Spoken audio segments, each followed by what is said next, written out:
صلی اللہ تعالی علیہ وسلم کے پیارے دیوانوں، قیامت کی نشانیوں میں سے ایک نشانی یہ بھی ہے کہ وقت میں برکت ختم ہو جائے گی، اور ہم دیکھ رہے ہیں کہ ایک جمعہ آتا ہے اور پھر فوراً دوسرا جمعہ آ جاتا ہے، ایسا لگتا ہے جیسے ایک ہفتہ گزرا ہی نہ ہو۔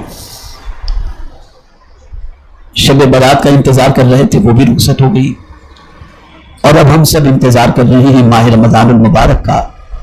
اللہ اپنے حبیب صلی اللہ علیہ وسلم کی نالے پاک کے صدقہ و طفیل ہم سب کو ماہ رمضان خیر کے ساتھ نصیب فرمائے، کیونکہ ماہ رمضان المبارک کی آمد ہے، اور ماہ رمضان المبارک میں پوری دنیا کا مسلمان روزے کے عظیم فریضے کو ادا کرتا ہے، لیکن ایسے میں بھی بہت سارے نوجوانوں کے بارے میں اور بہت سارے لوگوں کے بارے میں جانتا ہوں کہ اس مقدس مہینے میں بھی، یعنی ماہ رمضان شریف میں بھی، وہ کہتے ہیں ہم سے بھوک برداشت نہیں ہوتی اور وہ روزہ نہیں رکھتے۔ اور بہت سارے بچے ایسے بھی ہوتے ہیں جن پر روزہ فرض نہیں ہے، پھر بھی وہ روزے کو رکھ کر کے اللہ عز و جل کی خوشنودی حاصل کرنے کی کوشش کرتے ہیں۔ ہر ایک چیز کا کوئی نہ کوئی انعام رکھا گیا ہے۔ نماز کا بھی انعام ہے، روزے کا بھی انعام ہے، حج کا بھی انعام ہے، زکوٰۃ کا بھی انعام ہے، کار خیر کا بھی انعام ہے۔ آج مجھے آپ کو بتانا ہے کہ روزے کا انعام کیا ہے۔ اگر کوئی بندہ ماہ رمضان کے روزے رکھتا ہے تو اللہ تعالیٰ اس کو انعام میں کیا عطا کرتا ہے۔ بخاری و مسلم کی حدیث ہے، آقا کریم صلی اللہ تعالی علیہ وسلم ارشاد فرماتے ہیں، ہر عمل کے سلسلے میں اللہ 10 گنا سے زیادہ 700 گنا تک اجر عطا فرماتا ہے۔ کوئی بھی نیکی آپ کر لو، یہ اس کی شان کریمی ہے، کسی نیکی کا 10 گنا دے دیا، کسی کا 20 گنا دے دیا، کسی کا 30 گنا دے دیا، اور بڑھا کر کسی کا 700 گنا تک کر دیا۔ لیکن حضور صلی اللہ علیہ وسلم نیکی کا اجر 700 گنا بتا کر یہ فرماتے ہیں اس میں روزے کو شامل مت کرنا، روزہ تو اس سے الگ ہے، مگر روزہ، سرکار فرماتے ہیں مگر روزہ، اس لیے کہ جیسی عبادت ویسا ثواب۔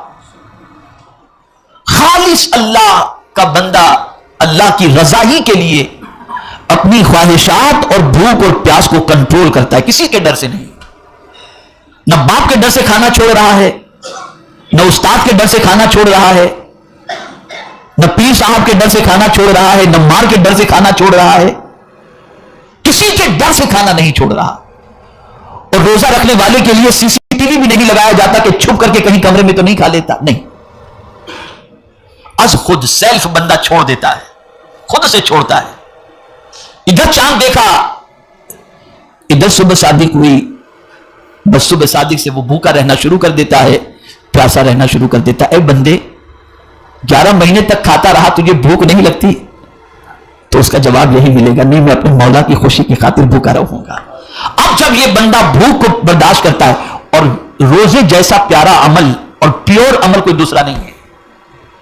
ہر چیز کا ظاہر ہے، آپ نماز پڑھیں گے اس کا ظاہر ہے کہ آپ ہاتھ پیر سب حرکت دیں گے، یہ اس کا ظاہر ہے، تو آپ کی ظاہری چیزوں کو دیکھ کر سمجھ میں آتا ہے کہ آپ نماز پڑھ رہے ہیں۔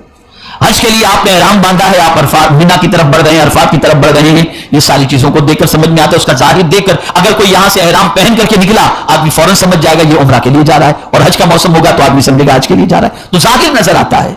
زکوٰۃ کا بھی معاملہ یہ ہے کہ اس میں بھی ظاہر نظر آتا ہے کہ آپ کسی کو دو گے کوئی لے گا، لیکن روزے کا کوئی ظاہر نظر نہیں آتا، کوئی ظاہر نظر نہیں آتا۔ آپ بھوکے ہیں، پیاسے ہیں، آپ جانیں اور آپ کا رب جانے، تیسرا کوئی نہیں جانتا۔ جب اتنا پیور عمل ہو کہ سوائے خدا کے کسی کو دکھانے والا معاملہ نہ ہو، تو اس پیور عمل پر مولا کی رحمت کو پیار آتا ہے، اور پھر ارشاد فرماتے ہیں میرے بندے غم نہ کر، آ میں تجھے بتاتا ہوں، میرے لیے تو نے بھوک اور خواہش کو قربان کیا نا، اب تجھے بدلہ بھی بتاتا ہوں. تو ارشاد میں فرماتا ہے کہ روزہ میرے لیے ہے اور میں ہی اس کا بدلہ عطا کروں گا. اور ایک روایت میں وانا اجزا بہی کہ روزے رکھنے والے کو بدلے میں خدا مل جائے گا. خدا مل جائے گا یعنی میں مل جاؤں گا, اللہ مل جائے گا روزہ رکھنے والے. اتنا بڑا انعام ہے روزے کا اور اتنا پیور عمل ہے روزہ. اور اسی لیے روزے کو ضائع نہ کیا جائے, روزے کو خراب نہ کیا جائے, روزے کو برباد نہ کیا جائے. اتنی محنت تم نے کی, بھوک اور پیاس برداشت کرنے کی, اب اس کی برکتوں کو حاصل کرنے کی بھی تمہیں کوشش کرنی چاہیے. اور اس کی برکتیں کیا ہیں اور اس کی برکتیں کیسے حاصل ہوں گی؟ تو پہلی چیز حضور صلی اللہ علیہ وسلم نے فرمائی, زبان کو جھوٹ سے بچانا. یوں تو ہمیشہ جھوٹ نہیں بولنا چاہیے, لیکن روزے کی حالت میں تو بالکل جھوٹ مت بولو. کنٹرول ایک دم بالکل جھوٹ. روزے کی حالت میں جھگڑا نہ کرو, ایک دم کنٹرول اپنے آپ پر. روزے کی حالت میں غیبت نہ کرو, ایک دم کنٹرول کرو اپنے آپ پر. اور اگر کوئی شخص روزہ بھی رکھتا ہے اور پھر جھوٹ بھی بولتا ہے, غیبت بھی کرتا ہے, تو پھر میرا رب فرماتا ہے کہ مجھے اس کی کوئی حاجت نہیں ہے کہ تم بھوکا رہے یا پیاسا رہے. پھر وہ روزے کی برکت. اللہ بھوکا اور پیاسا رکھنے کے لیے روزہ تھوڑی فرض کیا ہے. روزہ اس لیے فرض کیا تاکہ تم پرہیزگار بن جاؤ, متقی بن جاؤ, تمہاری بری عادتیں نکل جائیں اور تمہیں اچھی عادتوں کا تمہیں عادی بنانے کے لیے روزہ رکھا گیا. اب اگر کوئی شخص روزے کی حالت میں جھوٹ سے بچتا ہے, غیبت سے بچتا ہے, جھگڑے سے بچتا ہے, برائی سے بچتا ہے, تو پھر اس بندے کی زندگی نکھر جاتی ہے اور اس بندے کو روزے کی برکتیں ایسی نصیب ہوتی ہیں کہ ماہ رمضان کے گزر جانے کے بعد بھی وہ اپنے آپ کو برائی سے بچانے کا عادی بن جایا کرتا ہے. تو روزہ بہت اہم عبادت ہے. اور ماہ رمضان المبارک کے روزوں کی عظمتوں کا کیا کہنا, وہ اگلے سال کے گناہوں کو معاف فرما دیتا ہے.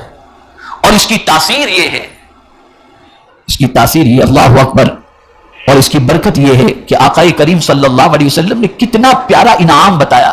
میرے آقا صلی اللہ علیہ وسلم فرماتے ہیں کہ روزے دار کو اللہ 2 خوشیاں عطا فرماتا ہے. کتنی خوشیاں؟ 2 خوشیاں.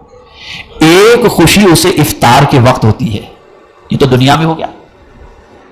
اب آپ دیکھیں روزے دار کی پوزیشن یہ ہوتی ہے کہ افطار کا وقت آتا ہے تو اسے خوشی ہوتی ہے نا کہ چلو میرا روزہ پورا ہوا. یہ نہیں کہ مجھے کھانے کو مل رہا ہے, الحمدللہ میرا روزہ پورا ہوا. تو وہ افطار کے وقت جو اسے خوشی ہوتی ہے, یہ دنیا کی پہلی خوشی ہے. اور دوسری خوشی جانتے ہیں, کوئی درمیان میں دوسری باتوں کا تذکرہ نہیں, ڈائریکٹ دوسری خوشی. اللہ کے رسول صلی اللہ علیہ وسلم فرماتے ہیں کہ روزے دار کو دوسری خوشی یہ نصیب ہوگی کہ اسے مولا کا دیدار نصیب ہو جائے گا. یعنی ایک افطار کو دیکھنا, اللہ کے رزق کو دیکھ کر افطار کے وقت اسے خوشی ہوتی ہے, اور دوسرا روزی دینے والے خدا کو دیکھ کر قیامت میں اسے خوشی ہوگی. پتہ یہ چلا کہ میرے پیارے آقا صلی اللہ تعالی علیہ وسلم کے پیارے دیوانوں, روزہ بہت بڑی عبادت ہے, اسے ضائع مت کرو, اسے خراب مت کرو. ڈھال ہے روزہ, سرکار صلی اللہ علیہ وسلم نے فرمایا. بلکہ فرمایا روزے کی حالت میں اگر تم روزے کی حالت میں ہو, کوئی جھگڑا کرے تو اسے ہاتھ جوڑ کر کہہ دو بھائی میں روزے سے ہوں. جھگڑا کرنے مت چلے جاؤ, تم ہاتھ جوڑ کے منع کر دو میں روزے سے ہوں, رک جاؤ, تم اپنے آپ کو روک لو. اس لیے کہ روزے کی حالت میں یہ چیز زیب نہیں دیتی. اور پھر روزے کا حال کیا, یہ گناہوں کو جلا دیتا ہے. آپ روزے سے ہیں نا, ادھر آپ نے روزہ رکھا, ادھر روزہ آپ کے گناہوں کو جلا دیتا ہے. یاد رکھیں اتنی طاقت ہے روزے کے اندر کہ روزہ گناہوں کو جلا کر خاکستر کر دیتا ہے. اور آپ روزے سے ہوتے ہیں نا, یا ہم لوگ سب روزے سے ہوتے ہیں, تو جگر اندر سے جلتا رہتا ہے.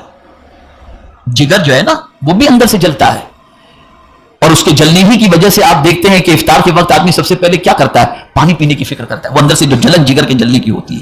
تو روزہ جگر کو بھی جلاتا ہے اور روزہ جو ہے گناہوں کو بھی جلاتا ہے. اس کی بڑی تاثیر ہے.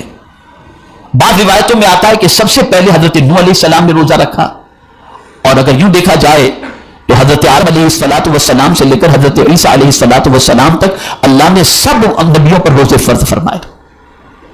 لیکن سب نبیوں پر جو روزے فرض فرمائے ان روزوں کی سچویشن جدا تھی, اور اس امت پر جو روزے فرض فرمائے اس کی سچویشن جدا ہے. اس امت سے بڑا پیار ہے میرے مولا کو, کیونکہ محبوب کی امت ہے اس لیے یہ بھی محبوب ہے. بڑی آسانیاں رکھی گئی, بڑا کرم فرمایا گیا, اتنی آسانی رکھی گئی کہ فمن کان منکم مریضا او علی سفر فعدۃ من ایام اخر. یہ نہیں کہ اب تم بوڑھے ہو، مسافر ہو، مرنے کے قریب ہو، بیمار ہو، پھر بھی تم روزے رکھو، نہیں۔ قرآن نے رعایت عطا فرمائی ہے، اگر تم میں سے کوئی مریض ہے اور کوئی سفر میں ہے تو بعد میں گنتی پوری کر لے، جہاں کا رہنے والا ہے۔ ہم ممبئی کے رہنے والے ہیں، اب ممبئی کے اندر اگر 30 روزے ہوئے اور درمیان میں اللہ نہ کرے کوئی بیمار ہو گیا تو بیماری کی وجہ سے اس کے 2 4 6 روزے چھوٹ گئے، تو اب یہ روزے جو چھوٹے ہیں تو ممبئی میں جتنے روزے ہوئے تھے، یعنی 30 روزے ممبئی میں آپ نے روزے شروع کیے تو ممبئی کے اندر 30 روزے ہوئے، تو آپ رمضان المبارک کے بعد باقی کے روزے جو آپ کے قضا بیماری کے اندر یا سفر میں ہو چکے ہیں تو 30 کے اعتبار سے عدد کو مکمل کر لو، یعنی بعد میں اسے پورا کر لو۔ آپ سفر میں ہیں، اب بسا اوقات یہاں سے انسان امریکہ جاتا ہے، رات کو 2 بجے کی فلائٹ ہے اور 17-18 گھنٹے کا سفر طے کر کے پہنچتا ہے۔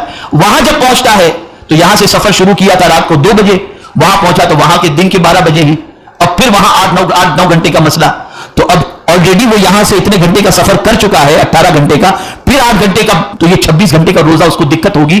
تو قرآن نے مسافر کے لیے بھی اجازت عطا فرمائی کہ سفر میں بھی تم اگر روزہ نہیں رکھ سکتے تو بعد میں عدد مکمل کر لو، تعداد مکمل کر لو۔ اور پھر یہ ایک بات عرض کر کے میں اپنی گفتگو کو ختم کرتا ہوں، کوئی یہ تصور نہ کرے، کوئی یہ تصور نہ کرے کہ معاذ اللہ اللہ نے ہم پر کتنی سختی فرما دی، نہیں۔ قرآن کہتا ہے یرید اللہ بکم الیسر ولا یرید بکم العسر، اللہ تمہارے لیے آسانی چاہتا ہے، دشواری نہیں چاہتا۔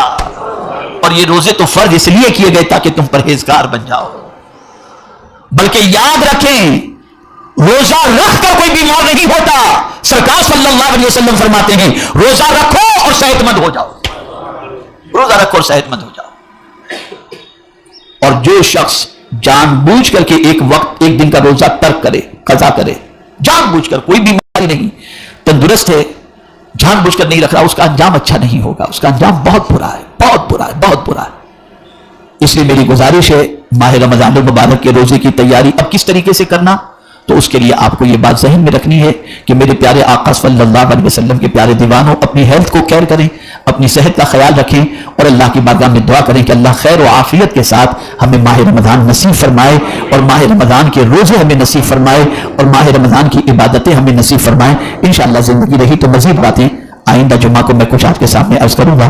اللہ مجھے آپ کو سب کو توفیق نصیب فرمائے۔ وما علینا الا البلاغ المبین۔ السلام علیکم ورحمۃ اللہ۔